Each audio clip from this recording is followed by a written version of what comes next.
And you may be spending some big bucks on the best products out there, all the while doing damage to your skin with a simple cup of coffee, maybe even blasting that AC. We know we're all doing that these days, right? Yeah. Cranking it up. Well, Dr. Sherry Ingraham with Advanced Dermatology and Skincare is here with the surprising things that actually can ruin your skin. Good morning to you, doctor. Thanks for joining us. Thank you. All right, so a lot of kiddos are jumping in the swimming pool, and sometimes mom and dad go right in there with them just to make sure they're all okay. But that can actually be affecting all of their skin.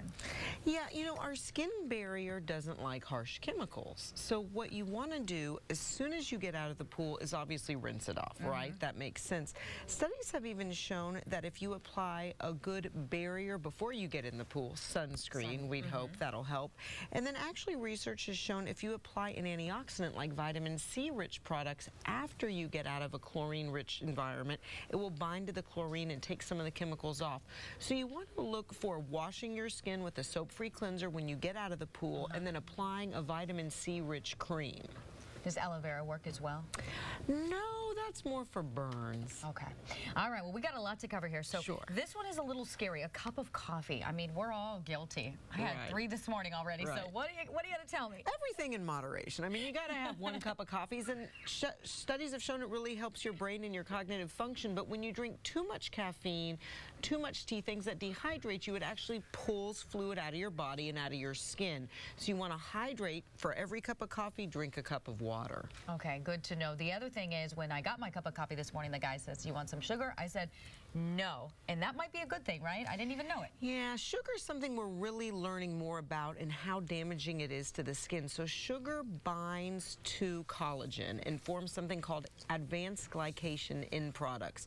And these are scary little molecules. They kind of cause our collagen to get crunchy and our elastin to get crunchy and not be as pliable, and so they actually form wrinkles over time. So sometimes I use a substitute like honey. I know a lot of people do. It does the same.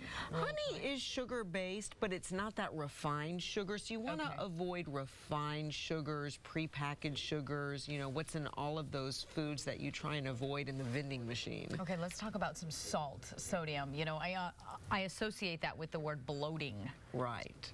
So salt draws water in our bodies into places we don't want it to be. So if you see someone who has a high salt diet, sometimes they'll have edema, they'll have swelling in their legs. It can cause a host of problems in your body, but it can also affect and dehydrate your skin. So again, if you are going to be having sodium-rich foods, coffee, caffeine, counteract that by increasing your plain water intake. Increase your water intake, especially during the summer months. Water is key to everything. Water is key to everything. Talk to us about the side of the bed that you sleep on, how it can affect the skin. So it's hard to remember to not sleep on one side, but it does make a difference. And I actually see this in patients. I can tell what side someone sleeps on. I can't tell on you, but usually I can tell. It's all the makeup, trust me. No, it's you this look side. great. But usually someone will have a deeper nasolabial fold on the side they sleep on. So sleeping on your back or rotating can make a difference. Also, your pillow can make a difference. Wash that pillowcase every week to get the bacteria off.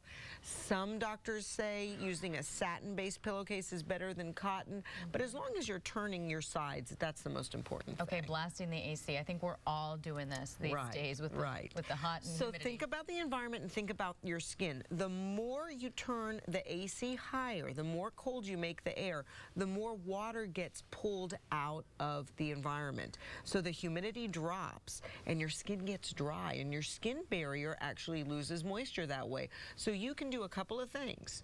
You can turn the AC up, make it warmer, or actually sleep with a humidifier in your room. That'll help keep your skin moist and pliable. Okay, how about those long hot showers? You know, sometimes after a stressful day, after a long week, that's really what we feel like doing. Try and avoid those whenever possible. Of all the things we talked about, that's probably going to take the most harsh damage and have the most impact on your skin, especially if you're adding a soap to it. So you want to use a soap-free cleanser whenever possible. You want to take cooler showers, shorter showers, and then if you happen to take a long hot shower, the minute you get out, put on a good barrier product. Look for things that are skin barrier protecting lotions. These are some of dermatologists' favorite products, CeraVe, Aveeno, Cetaphil. These really help replenish that barrier. And I guess we can't say it enough, doctor. Hydrate, hydrate, hydrate. Hydrate, hydrate, hydrate. Drink all that water after the cup of coffee. Thanks so much for coming in, doctor. Thank you. Tom.